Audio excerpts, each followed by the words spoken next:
ये सवाल थोड़ा सा अजीब है, अजीब इसलिए है क्योंकि इसकी जो थ्योरी है वो आपको पूरे एनसीईआरटी में कहीं मिलती नहीं है ना। तो सर ये सवाल को फिर हम एग्जाम में कैसे सॉल्व करते हैं?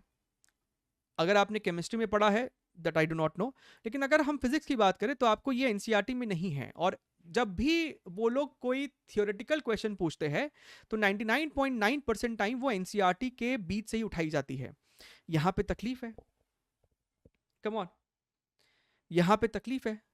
तो कम से कम इसको हम लोग लॉजिकली इंटरप्रेट करते हैं। न्यूक्लियर फोर्स के बारे में कहानी है। सबसे पहला statement, The angular momentum of an electron in nth orbit is integral multiple of h।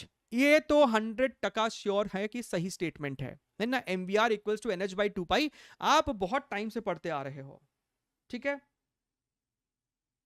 Come on, nuclear force do not obey inverse square law, right.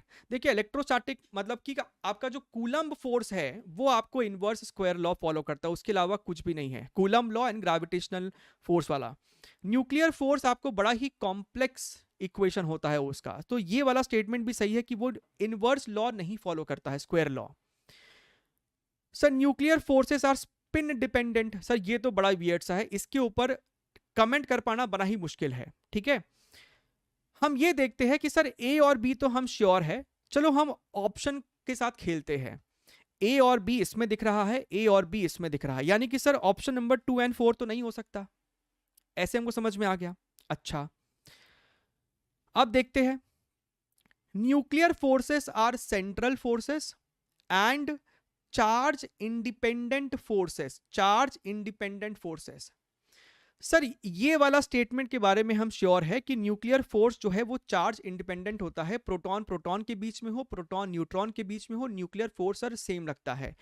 And central forces, sir आपका coulomb force जो है वो central force है, आपका जो gravitational force है वो central force है, राइट। न्यूक्लियर फोर्स आपका सेंट्रल फोर्स नहीं है, तो ये स्टेटमेंट आपका गलत है, तो डी आपको पॉसिबल नहीं है। एक बार आपने ये चीज भी समझ लिया है तब भी आप कुछ कह सकते हैं क्या?